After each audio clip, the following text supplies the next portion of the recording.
هاي أصحابي. النهاردة أنا وباستت وإمبو هنتكلم معاكم عن التسلسل الزمني للحضارة المصرية القديمة Ancient Egyptian Civilization Timeline. يعني إيه التسلسل الزمني للحضارة المصرية القديمة؟ يعني الفترات والمراحل اللي بتمر بيها الحضارة المصرية القديمة من فترات ضعف وقوة، ابتداء من عصور ما قبل التاريخ أو ما قبل الأسرات إلى نهاية العصر الروماني.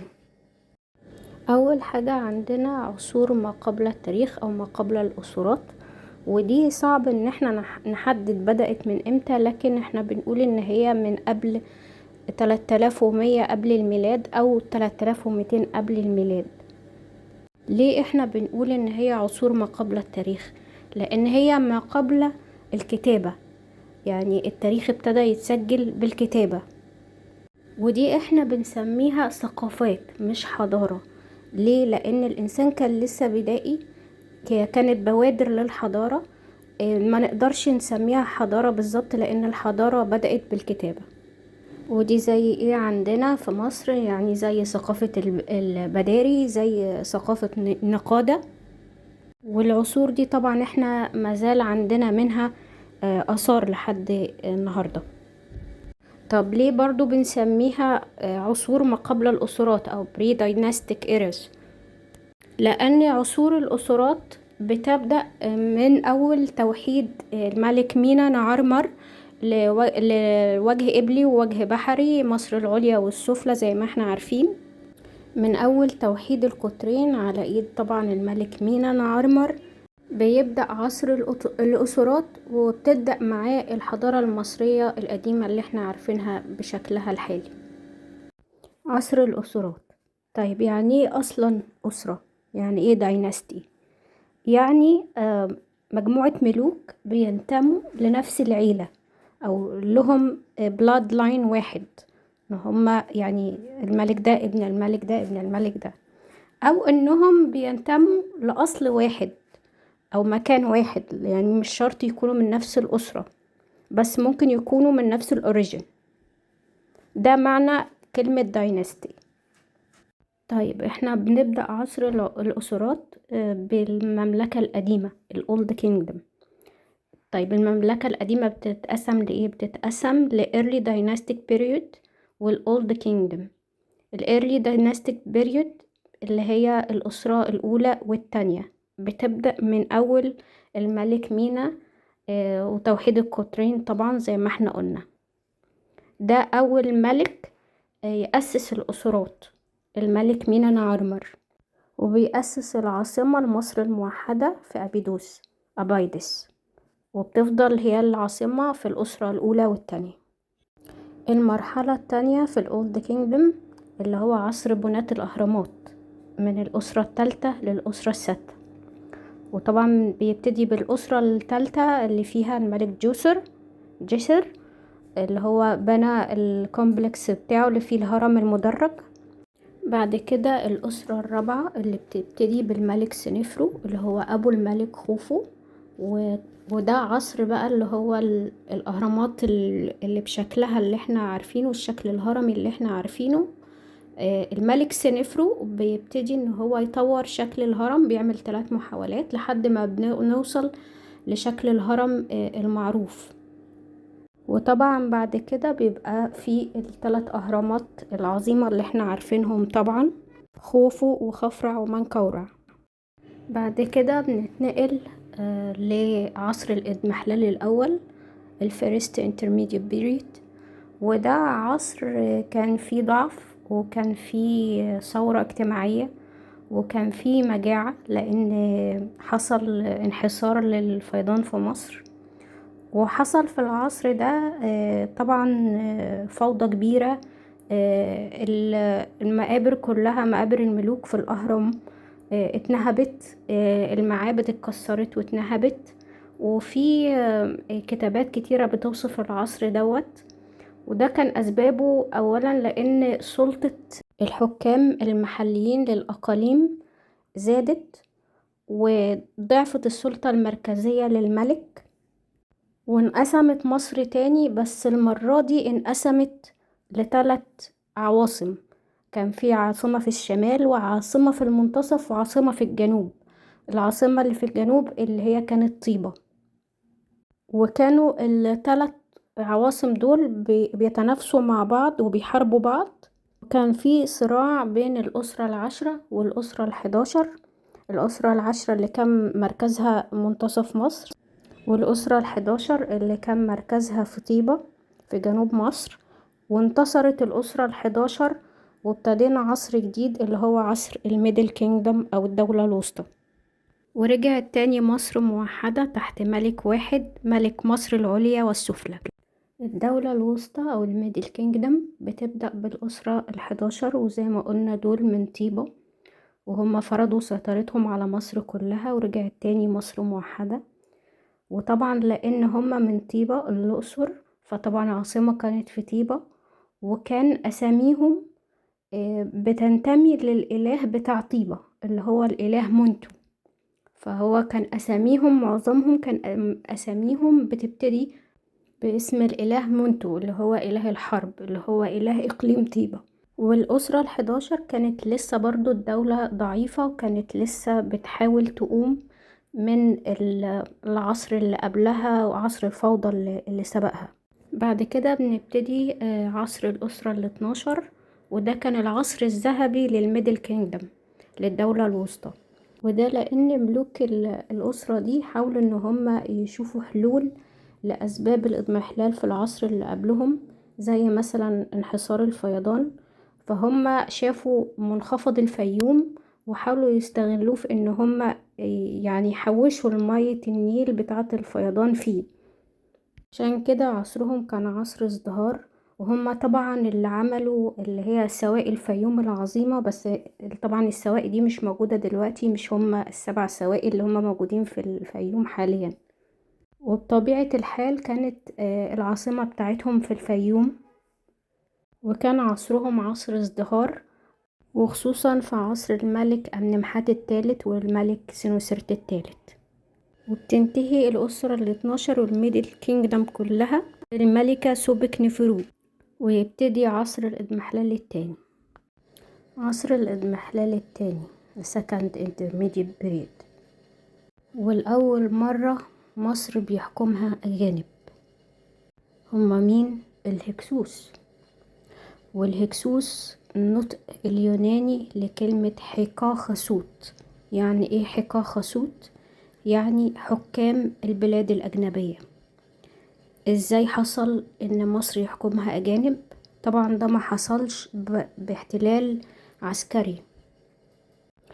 مصر احتلت احتلال ناعم من خلال اللاجئين، يعني نفس اللي بيحصل دلوقتي. عشان كده بنقول للدولة اللاجئين يا دولة، اللاجئين خطر، أجدادنا قالولنا كده ونبهونا من كده. الهكسوس كانوا مجرد قبائل من آسيا، من غرب آسيا، منطقة الشام بالتحديد. حصل هناك صراعات بين القبائل أمراء الشام زي ما هم لحد النهاردة برضو بيقتلوا في بعض وبيحاربوا بعض، لحد ما اتسببوا ان حصل عندهم جفاف وحصل عندهم مجاعة. فابتدوا ييجوا لمصر في وقت الدولة الوسطى. في نهاية الميدل كينجدم ابتدوا يستقروا في شمال مصر. المصريين رحبوا بيهم عادي بالطيبة بتاعتهم المعهودة، مش عايزة اقول لفظ تاني. لقوا مصر بلد متحضرة فيها زراعة فيها حياة رغدة، ابتدوا يستقروا، يشتروا أراضي، ابتدوا يتوددوا للمصريين، يلبسوا لبس المصريين، يعبدوا آلهة المصريين. يعني احتلال ثقافي. وطبعا المصريين في الوقت ده كان معتاد يقولك يعني سيبوهم، دول ناس كويسة، ناس طيبين قوي قوي يا خال. لحد ما قدروا يتمكنوا ويخشوا في دوائر صنع القرار المصري، لحد ما قدروا انهم يحكموا شمال مصر ويفصلوه عن جنوبها ويعملوا مملكة خاصة بيهم في الشمال. كانت عاصمتها أفاريس اللي هي في الشرقية حاليا. والتاني مرة مصر بتتقسم تاني، وطبعا زي ما احنا متعودين من الأجانب، أول ما بيتمسكن زي ناس كده هم أحفادهم، يعني طبعا انتوا عارفين ان انا اقصد مين. أول ما خدوا السلطة ابتدوا يذلوا المصريين، ابتدوا حتى يعبدوا الإله سوتخ اللي هو الإله ست، اللي هو الإله سيس اللي هو أخو أوزير اللي قتل أوزير، لأنه عارفين إن المصريين ما بيحبوش الإله ده. شوفوا الجبروت. كده الجنوب بقى منفصل عن الشمال تاني. طيب مين في الجنوب؟ اللي في الجنوب أمراء طيبة. احنا بنتكلم عن الفترة دي، خدت من أول الأسرة 13 لحد الأسرة 17، ودي أصلا كانت أسر متفرقة في أنحاء مصر، كانوا بيحكموا مع بعض في نفس الوقت، لحد ما بتيجي أسرة من طيبة، الأسرة 17، اللي بتقول يا جماعة ما ينفعش ان أرض مصر المقدسة يحكمها أجانب، وبيبتدوا الجهاد ضد الاحتلال الهكسوسي. وهي طبعا أسرة الملك العظيم أول شهيد مصري، الملك سكمن رع تعائل الثاني، وزوجته العظيمة إياه حتب، وأولادهم كاموس وأحمس. بيبتدوا النضال ضد الهكسوس، وبيكتشفوا خستهم، وبيكتشفوا ان هم كانوا بيتآمروا على مصر مع مملكة كوش عشان يقسموا مصر بينهم. وطبعا لان هم معروفين ان هم محاربين شرسين جدا، قتلة محترفين، وهي دي طبيعتهم من آلاف السنين، زي البيئة اللي هم جايين منها، مش زي المصريين خالص. المصريين اللي عايشين على الزراعة والاستقرار من آلاف السنين. فطبعا الصراع كان دموي جدا، لحد ما قدر في الآخر الملك أحمس انه يطهر أرض مصر منهم، ويطاردهم لحد ما بعد غزة، وترجع مصر تاني موحدة تحت حكم ملك واحد مصري، الملك أحمس، ملك مصر العليا والسفلى، واللي بيبتدي بيه النيو كينجدوم، الأسرة 18.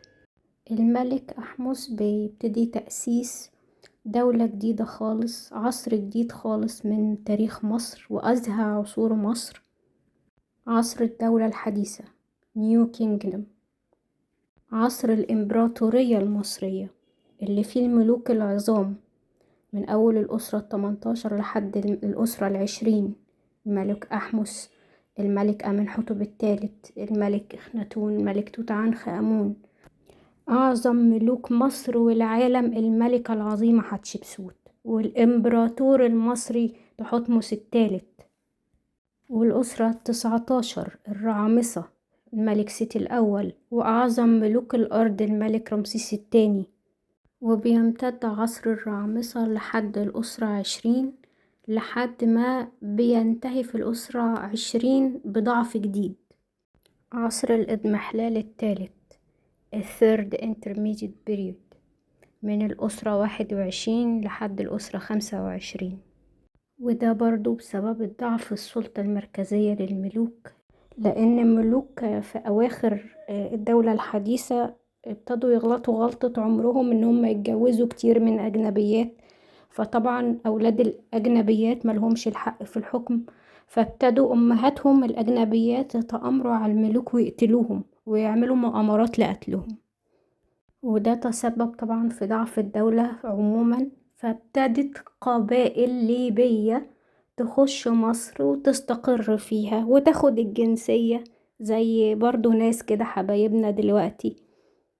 ونفس الشيء قبائل كوشية تخش مصر وتستوطن وياخدوا الجنسية برضو، لحد ما شاء الله بقى عندنا الأسرة 22 ملوكها من أصول ليبية، وأشهرهم طبعا الملك شيشانك. ووصل بينا الحال طبعا ان برضو بقى عندنا أسرة حاكمة من أصول كوشية، اللي هي الأسرة 25، وأشهر ملوكها طبعا الملك تهركة اللي احنا بنتعاير بيه لحد دلوقتي.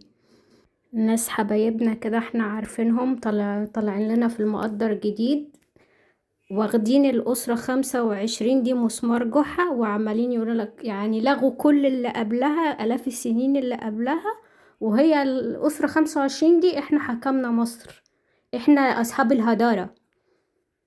يعني غلطة بسيطة غلطتها الدولة المصرية من أكتر من 4000 سنة، احنا بندفع تمن الغلطة دي لحد النهاردة، سواء من بتوع احنا أصحاب الهدارة بحجة الملك تهركة، أو من بتوع افتحوا الحدود يا مصروة بحجة الملك شيشانك. عشان كده يا جماعة بنقول اللي ما يدرسش تاريخه يضيع حاضره ومستقبله. وبنقول للدولة المصرية المجنسين يا دولة الغوا التجنيس. بعد كده بننتقل للعصر المتأخر الليت بيريود، ودي بتبدأ بحكم مصري تاني، ملوك الأسرة 26 ملوك مصريين. والأسرة 26 بتعتبر عصر لوحدها، بيسمى بالعصر الصاوي، وأشهر ملوكها الملك بسمتك طبعا. بنبتدي عصر ضعف جديد، وبنبتدي في مطامع من الفرس في مصر، وبيبتدوا الملوك المصريين يجيبوا مرتزقة يونانيين في الجيش المصري. عشان كده المصريين بيبتدوا يعرفوا اليونانيين ويبقوا أصدقاء، ويجي يونانيين يعيشوا في مصر لحد ما بينتهي العصر ده بالأسرة 30. وآخر ملك مصري حكم مصر اللي هو الملك نختنبو، الأسرة 30 ده آخر ملك مصري حكم مصر لحد بقى بعد 2000 سنة كده الرئيس محمد نجيب. وبينتهي العصر ده طبعا باحتلال الفرس لمصر. الاحتلال الفارسي المصريين ما حبوش خالص، لان الفرس ما احترموش الديانة المصرية القديمة، ودي كانت اهم حاجة للمصريين. عشان كده لما الاسكندر جه المصريين رحبوا بيه جدا، واعتبروه ان هو مخلص ليهم من الفرس. بدخول الاسكندر الأكبر مصر سنة 332 قبل الميلاد بتبتدي مصر عصر جديد خالص من تاريخها، اللي هو العصر اليوناني الروماني. بعد موت الاسكندر، بعد ما أمر بتأسيس مدينة اسكندرية، بيبتدي العصر البطلمي، اللي هو بيبتدي من بطليموس الأول سوتير لحد بطليموس ال15 اللي هو ابن كليوباترا من يوليوس قيصر. كليوباترا السبعة طبعا اللي هي من أعظم ملوك مصر. الجريك إيرا أو البطلميك إيرا من أزهى عصور مصر، لأن البطالمة عملوا كتير في مصر، وكان عصرهم عصر ازدهار، والمصريين حبوهم لأن البطالمة كانوا أذكياء جدا في إنهم احترموا الديانة المصرية القديمة، بل إن هم اعتنقوا الديانة المصرية القديمة واتوجوا زيهم زي أي ملك مصري من خلال الآلهة المصرية وفي المعابد المصرية، وبنوا معابد كتير. وطبعا بنوا مدينة الإسكندرية بحضارتها، بالفنار، بالمكتبة، بالمسيون، لحد ما بينتهي العصر البطلمي سنة 30 قبل الميلاد، طبعا بعد هزيمة كليوباترا السبعة ومارك أنتوني قدام أوكتافيوس، اللي هو بعد كده بقى الإمبراطور أغسطس قيصر. بانتصار أوكتافيوس على كليوباترا السبعة ومارك أنتوني في موقعة أكتيوم البحرية الشهيرة، بيبتدي عصر جديد خالص من عصر التاريخ المصري. وأول ما بيدخل أوكتافيوس اسكندرية بيبتدي العصر الروماني. العصر الروماني رغم ان هو برضو كان عصر ازدهار للدولة المصرية، لكن كان فيه ظلم كبير للمصريين. العصر الروماني أو الدولة الرومانية في مصر بتنقسم لمرحلتين: مرحلة الدولة الرومانية ومرحلة الدولة البيزنطية. مرحلة الدولة الرومانية زي ما قلنا بتبتدي من 30 قبل الميلاد لحد 284 ميلادية، وهنقول ليه بعد كده. لكن في المرحلة الأولى ديت بتبتدي مصر تعرف المسيحية من القرن الأول الميلادي عن طريق القديس ماري مرقس، اللي بيدخل مصر عن طريق البحر عن طريق ليبيا، ويبتدي يتكلم مع المصريين ويبشرهم بالمسيحية، لحد ما في القرن الثاني القرن الثاني الميلادي. المخطوطات بتثبت ان وجه بحري كله اتحول للمسيحية من الديانة المصرية القديمة.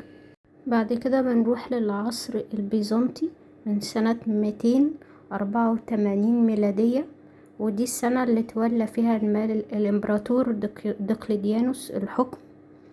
وطبعا احنا هنا بنبتدي العصر البيزنطي لان الامبراطورية الرومانية انقسمت على ايده الاتنين، للامبراطورية الشرقية والامبراطورية الغربية. ورغم ان العصر البيزنطي بيسمى بالعصر المسيحي إلا انه بدأ على ايد دقلديانوس باضطهاد شديد للمسيحية. المسيحية كانت مضطهدة لمدة 4 قرون في الدولة الرومانية، عشان بس الناس اللي بتقول ان المسيحية دخلت مصر عن طريق الاحتلال الروماني، وان الرومان فرضوا المسيحية فرض على المصريين بالقوة. الكلام ده غير علمي وغير تاريخي. الدولة الرومانية اضطهدت المسيحية لمدة 4 قرون لحد القرن الرابع الميلادي، بما يسمى كمان العصر المسيحي بدأ باضطهاد المسيحية. لدرجة من شدة الاضطهاد اللي حصل في عصر الملك دقلديانوس، الكنيسة المصرية أعادت العد التنازلي للسنة المصرية القديمة، التقويم المصري، من أول سنة جلوس الإمبراطور دقلديانوس على عرش الإمبراطورية الرومانية، سمتها بسنة الشهداء اللي هو معروف حاليا بالسنة القبطية. بعد كده بيأسس الإمبراطور قسطنطين مدينة القسطنطينية، وبيتخذها عاصمة للإمبراطورية الرومانية الشرقية. بيعمل منشور التسامح الديني علشان ينتهي عصر الاضطهاد وعصر الاستشهاد، ويبتدئ العصر المسيحي على ايد الامبراطور سؤدوسيوس الكبير، اللي بيعلن المسيحية الديانة الرسمية للدولة الرومانية. كل ده والديانة المصرية القديمة ما زالت موجودة، وما زال في ناس بتؤمن بيها، رغم ان الأغلبية اتجهوا للمسيحية وغيروا للمسيحية، لكن كان ما زال عبادة إيزيس موجودة لحد ما بيجي الإمبراطور جستنيان الأول وبيحرم جميع الديانات الوثنية في جميع أنحاء الإمبراطورية الرومانية اللي منها مصر. وبكده بتنتهي الديانة المصرية القديمة، بتنتهي الدولة البيزنطية والدولة الرومانية بشكل عام باحتلال فارسي تاني لمصر. وبعد كده بتنتهي تماما بقى بدخول العرب مصر سنة 641 ميلادية. وبكده يا أصحابي نكون أنا وباستت وإمبو عرفناكم التسلسل الزمني لمراحل الحضارة المصرية القديمة، وإن شاء الله نبقى نتكلم عن كل مرحلة لوحدها في فيديو منفصل. وأقول لكم بقى إيه، أوجاي.